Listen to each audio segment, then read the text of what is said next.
Hello again, travelers. Today we continue with our story of Shweet the Mangled. Grab a drink and sit back and relax as the story unfolds. Rain hissed over Varnholme's shattered rooftops as the explosion settled into memory. The vault was gone. The Pax Coil was gone. Shweet the Mangled was gone, at least from the inner sanctum. Far below the upper terraces, through service tunnels and forgotten causeways, he moved like a shadow, each step slower now. He clutched at his side, where the wound from Grelm's shot still bled. No time to mend it. No safe place left to mend anything. The church would already be alert. Dead eyes, living drones powered by soul circuits, each one capable of tracking a heartbeat through 3 feet of steel. He had minutes at best. Still, Shweet smiled. "You didn't win, you bastards," he muttered. He reached a sealed iron hatch marked in rusted symbols, an emergency lock point from the Celestial Revolt. He tapped a sequence on the panel, and the door hissed open, revealing a subplatform trembling over the abyss of Varnholme's heat well. The lift was ancient. Its wheels groaned in protest as it descended. The city above shrank into amber smog. Below, Shweet emerged into the old underworks, a city buried beneath Varnholme's bones. Once a haven of alchemists, philosophers, and pre-packed engineers, now it was mostly ruin and soot, with remnants of revolts long buried in rust. But not all things stayed buried. A figure stepped from the shadows, face hidden beneath a hood stitched with starlight wires. "You came," she said, voice sharpened with code. "I did," Shweet replied. "You said you had a way out."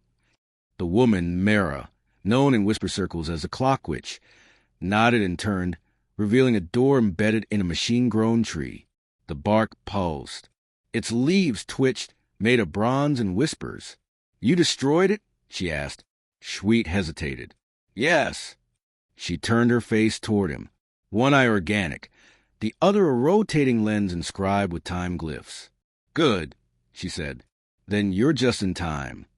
They entered the tree, and reality bent sideways. The next instant, they stood in a chamber that wasn't bound to any one place. Lattices of glowing wire stretched across hollow space. A single suspended platform held a console, wooden, etched with runes that crawled as they breathed. On a low pedestal stood an object that looked almost like a child's toy, round, humming softly. A clock heart. "What is this?" Shweet asked. "The other one," Meirra said. "The original." Shweet stepped back. "I thought I destroyed it." "You destroyed the coil they made. This is the coil that made them." "Then this is worse." "No," Meirra said. "This is different. This one chooses. It doesn't obey." Shweet looked at it. The glow pulsed in rhythm with his heartbeat. "It knows you," Meirra whispered. "It shouldn't. Maybe it has to." Footsteps rang out on the far platform. Grelm emerged, bruised and bloodied, rifle gone but eyes sharp. "How?" Shweet began. "I'm not as old as I look," Grelm replied. "Clock-Witch summoned me when the vault fell. Said if I didn't follow, the wrong person would die." "That still might happen," Shweet muttered. Meirra gestured to the heart. "It woke when you entered. It's choosing." "No," Shweet said. "I'm done with choosing." But the heart pulsed harder. It floated. The air thickened. Threads of light began connecting the heart to Shweet's chest. A memory invaded him. Another life. Maybe another version of himself. He saw a world built on bone and brass. Cities floating in skies powered by nothing but will. He saw Shweet the Mangled, not as a killer, but as a protector, until the day he broke the timeline to save someone. That was the beginning of the mangling. "No," he gasped. "I won't be that man again." "You already are," Meirra said gently. "But you don't have to stay him." The heart pulsed. It showed him Grelm's face, younger, laughing. The girl they both loved. The fight that tore them apart. Then the war. Then the decisions. "Why me?" Shweet asked, voice cracking. "Because you broke the world," Meirra said. "And you're the only one who remembers how it looked before." He stepped closer. "I could fix it." "You could try." "I might fail." "You probably will." "Then why help me?" She touched the heart gently. "Because I remember too." A tremor shook the platform. Far above in the real world, The church's agents were tunneling down, massive gear beasts and fusion cannon rigs meant to incinerate timelines. Grelm drew a short blade, the only weapon he had left. He looked to Shweet. One last time. Shweet nodded. Side by side, they turned to face the doorway. Let them come, Shweet said. We'll buy her time. Meirra nodded. When the heart is ready, I'll send it. But it needs a future to aim for. Shweet smiled, blood staining his teeth. Then I'll make one. The first wave of attackers burst in, clock knights in whirring armor. Shweet rolled low, dragging Grelm behind a support column. The heart glowed hotter now, releasing temporal pulses that melted parts of the attackers before they even moved. Shweet threw a detonation charge toward a hanging girder. The beam collapsed, crushing 3 enemies. Grelm darted left, slashing exposed joints. Sparks exploded like fireworks. Time cracked, and for a second Shweet saw 3 versions of himself moving at once, one wounded, one whole, and one empty. The empty one stared back at him and mouthed words. Don't fail again. He blinked. It vanished. They pushed forward, step by bloodied step. Grelm fell once, rose again, his breath ragged. I should hate you, Grelm growled. You probably do, but I'll still die with you. That's something, Shweet said, eyes burning. Now let's give him hell. More soldiers surged in. Meirra screamed as a blast shook the platform. The heart floated higher, forming a shell around itself, preparing for something final. Then everything stopped. No sound, no movement, just silence.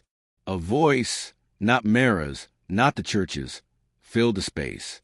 You are the sum of your scars. The scar that cut the world may also be its last hope. The heart flared, and a rip formed in the air, an opening. Beyond it, Shweet saw a field of still grass, a world untouched by steam or flame. Peace, but only if he stepped through. I can't leave them, he said aloud. You already did, said the voice. He turned. Grelm was frozen mid-swing, Meirra mid-chant. Time had stopped for all but him. He stepped to Grelm, laid a hand on his shoulder. You were always better than me. Then to Meirra, you knew before I did. And finally to the heart, I accept. The light consumed him. When he opened his eyes, he stood in the same room, but it was different. The platform clean, the air light, the heart gone, his wounds gone. Grelm was there, alive, smiling. Meirra was laughing beside a table of gears and scrolls. You came back, she said. I never left. The war never happened. The coil was never built. The Mangled was never born. But somewhere, deep beneath the city, a black-jawed man stood watching, waiting, guarding the path that led back to the broken world, just in case it ever came looking again. Shweet walked through the streets of the city that had never known the heat of war. Varnholme still rose high, but the smog was gone, replaced by clouds laced with soft starlight and gulls riding the thermals of spring. Airships still hovered, but they ferried scholars and engineers, not armies. He passed a corner where, in another timeline, he had once left a man screaming and torn. Here it was a bakery. The scent of crusted apple bread filled the air. A boy with brass prosthetics waved him, not in fear, but greeting. He was different, but not unnoticed. Later that day, in a quiet and tucked between the river arches, Shweet sat across from a woman with sharp eyes and ink-stained fingers. You're not registered anywhere, she said, sipping tea. Your records show up only as anomaly reports from the Timekeepers Guild. Is that a problem? It depends, she said. Are you going to tear open the pass again? Shweet leaned forward, arms resting over Scarlet's hands. Not unless I have to. She watched him. Your name isn't Mangled here. He nodded. I know. I left that behind. Then what do people call you now? Shweet, he said, voice low. Just Shweet. She smiled. That might be enough. But he still had the dreams. Memories of the life undone. He remembered the feel of the revolver in his palm, the sting of copper smoke, the sound of Grelm's voice warning him not to flinch. He remembered death and time tearing itself in loops. He remembered choosing to let it all go. So why couldn't he? That night, alone in his room, He pulled a small cog-shaped disc from a hidden satchel, etched with a glyph no one here would recognize, a relic of a life that no longer existed. He placed it on the table. Just in case, he whispered, because peace was fragile, and legends, true legends, were never really erased. They waited, just beyond the fold. 3 months passed. Shweet remained in Varnholme, drifting between lives. Some days he worked the docks, helping install modular engine pylons on airships. Other days he drank quietly in a cafe owned by a woman with eyes that reminded him of someone he couldn't remember anymore. Not fully, just the shape of a laugh. But the dreams were getting stronger. In them, time was breaking again. Grelm came to him, not the real one, but a dream shade, wounded, smiling, half mangled. "It's coming back," Grelm said. "You know it is." Shweet always woke with sweat down his neck, fingers twitching to a revolver that didn't exist anymore. One night, the city bells tolled out of rhythm. Varnholme's massive ether clock faltered. Only for a second, but enough to throw off every steam calibration across the district. Factories halted. Lights flickered. Time, the city's oldest ally, had skipped a beat. He went to Meirra. She was living above the observatory now, mapping ether tides and sky map drift. She didn't look surprised to see him. "It's not you," she said before he spoke. "It's it. The heart." She nodded. "The coil still remembers. I destroyed it." "You destroyed one version. But remember what I said. The real one chooses. And it doesn't want to sleep forever." Shweet ran a hand through his hair. "So it's waking up?" "No. Worse," she said. "It's calling out." "To what?" "To something older than choice." That night, they descended together beneath the city again, not into war ruins or sanctums, but deeper, where the world's bones glowed with slow-burning power.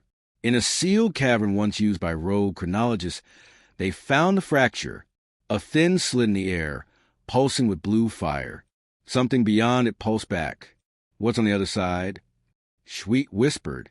"Possibility," Meirra said. "The one you erased. Why is it reaching out now?" "Because you're whole, and it's not." Shweet stared into the light, and for a moment he saw her again, the girl who had died because of his choice. Her smile, her scream, her hand reaching back as time closed its jaws. He turned to Meirra. "Can I fix it?" "No." "Then why show me?" "Because you might need to destroy it again." He sighed. "I was hoping for peace." "You made peace, but you didn't bury the war."